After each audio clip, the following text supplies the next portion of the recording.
O capítulo 10 de Terra Nostra dá continuidade ao destino de Juliana e Mateus, mas também aprofunda o enredo dos personagens que os cercam, mostrando como cada um deles influencia o rumo dessa grande história. A trama se desenrola em dois cenários distintos, revelando os desafios e as emoções que permeiam a vida dos protagonistas e daqueles que os rodeiam.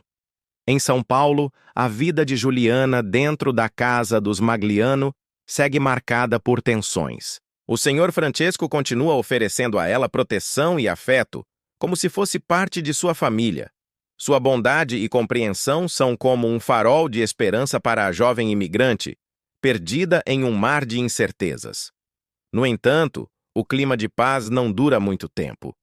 Janete, esposa de Francesco, insiste em demonstrar seu desagrado com a presença da jovem italiana, vendo-a como uma ameaça silenciosa ao equilíbrio da casa. Cada palavra dura, cada olhar atravessado, pesa sobre Juliana como um fardo difícil de carregar. A hostilidade de Janete cria um ambiente sufocante, onde Juliana se sente constantemente vigiada e julgada. Nesse cenário de conflitos velados, surge uma figura que traz um pouco de alento para Juliana. Marco Antônio, o filho de Francesco, aproxima-se cada vez mais da jovem. No início, sua aproximação parecia apenas amizade, um gesto de solidariedade diante da situação delicada em que Juliana se encontrava. Contudo, nesse capítulo, os sinais de um sentimento mais profundo ficam ainda mais evidentes. Marco Antônio acompanha Juliana nos momentos de solidão. Escuta com atenção suas lembranças do navio Andréa I e demonstra uma paciência que a emociona profundamente. Sua presença constante e seu olhar compreensivo começam a despertar em Juliana sentimentos confusos. Apesar da gentileza e da crescente afeição de Marco Antônio, Juliana não consegue retribuir de forma plena. Seu coração permanece preso ao passado, ao amor que deixou em Santos, ao rosto de Mateus que ainda não conseguiu esquecer. As memórias do jovem que conheceu durante a travessia do Atlântico continuam vivas, impedindo-a de se entregar completamente a um novo sentimento. Essa dualidade entre a gratidão que sente por Marco Antônio e a fidelidade ao amor por Mateus cria um conflito interno que Juliana luta para resolver. Enquanto isso, no interior paulista, Mateus segue construindo sua vida na fazenda de Gumercindo Teles de Aranha. O jovem imigrante conquista cada vez mais espaço pela sua dedicação ao trabalho. Suas mãos calejadas e seu suor derramado nos cafezais são testemunhas silenciosas de sua determinação em vencer na nova terra. Gumercindo o enxerga como um rapaz confiável, e essa confiança desperta diferentes reações dentro da família. O fazendeiro vê em Mateus não apenas um trabalhador exemplar, mas um homem de caráter, alguém que poderia um dia ocupar uma posição de destaque em seus negócios. A presença de Mateus na fazenda não passa despercebida pelos outros membros da família Teles de Aranha. Rosana, a filha mais ousada do fazendeiro, continua se aproximando de Mateus de forma cada vez mais aberta. Seus olhares, seus gestos e suas palavras revelam o desejo de conquistá-lo a qualquer custo. Rosana não se intimida com as convenções sociais da época e vê em Mateus uma oportunidade de viver uma paixão intensa e proibida. Seus movimentos são calculados, suas intenções claras para todos que a observam.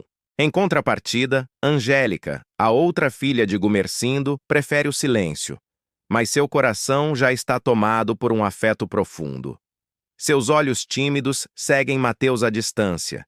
Seu coração acelera quando ele está por perto, mas seus lábios permanecem selados, guardando um segredo que a consome por dentro. Esse triângulo amoroso começa a se desenhar aos poucos, prometendo grandes conflitos nos capítulos seguintes. A tensão entre as irmãs, ainda não declarada abertamente, paira no ar como uma nuvem carregada, prestes a desabar. O capítulo também mostra momentos importantes de outros personagens que compõem o rico mosaico de Terra Nostra. Maria do Socorro, esposa de Gumersindo, tenta equilibrar a autoridade do marido com a harmonia da casa, mas se preocupa com os sentimentos das filhas em relação ao jovem italiano. Ela enxerga em Mateus um rapaz íntegro, mas sabe que seu envolvimento com Rosana ou Angélica poderá trazer desordem para a família. Seus olhos atentos captam cada movimento, cada olhar trocado, e seu coração de mãe pressente a tempestade que se aproxima. Na fazenda, os outros imigrantes que vieram com Mateus do navio também aparecem em pequenas cenas compartilhando as dificuldades da adaptação à nova terra e relembrando o sonho que os trouxe ao Brasil, o de prosperar e construir uma nova vida. Essas conversas, muitas vezes regadas a vinho e saudade, reforçam a esperança de Mateus, que ainda guarda dentro de si a certeza de que Juliana está viva e que um dia voltará a encontrá-la. As histórias desses personagens secundários enriquecem a narrativa, mostrando diferentes facetas da experiência imigrante no Brasil do final do século XIX. De volta a São Paulo, a casa dos Magliano revela novos atritos. Antônia e Luísa, empregadas da família, trocam comentários sobre Juliana, espalhando fofocas que chegam aos ouvidos de Jeanette, aumentando ainda mais sua hostilidade contra a moça. Esses pequenos conflitos domésticos mostram como até os personagens secundários desempenham papéis importantes na construção das intrigas. As palavras sussurradas nos corredores, os olhares de soslaio e os gestos mal disfarçados criam uma teia de tensões que envolve todos os habitantes da casa. O contraste entre os dois mundos, o luxo e a desconfiança da cidade, contra a simplicidade e a paixão da fazenda, se torna cada vez mais evidente. De um lado, Juliana enfrenta o peso de viver em uma casa onde não é plenamente aceita. Os salões elegantes e os móveis finos da mansão Magliano são como uma prisão dourada, onde ela se sente constantemente vigiada e julgada. Do outro, Mateus tenta resistir às investidas de Rosana e ao silêncio apaixonado de Angélica, sem perder de vista o amor que ainda o guia. A vastidão dos cafezais e o ar puro do campo são para ele tanto uma promessa de liberdade quanto uma lembrança constante da distância que o separa de seu verdadeiro amor. As cenas se alternam entre a cidade e o campo, mostrando como as vidas de Juliana e Mateus, embora separadas, continuam entrelaçadas pelo destino. Cada decisão tomada, cada palavra dita ou silenciada tem o poder de mudar o rumo de suas histórias. A tensão cresce a cada página, deixando o leitor ansioso para descobrir o que o futuro reserva para esses jovens imigrantes. O capítulo 10 reforça que, mesmo separados pela distância, Juliana e Mateus seguem unidos pelo mesmo fio invisível. Um amor que nasceu em meio à dor e que insiste em sobreviver diante de tantos obstáculos.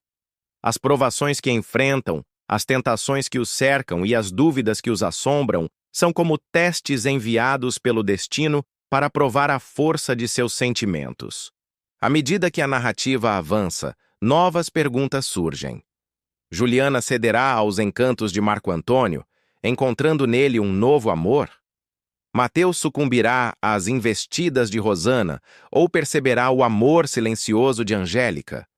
Como as intrigas na casa dos Magliano afetarão o futuro de Juliana? E que surpresas o destino ainda guarda para esses jovens apaixonados? O capítulo se encerra, deixando no ar a promessa de que muitas reviravoltas ainda estão por vir.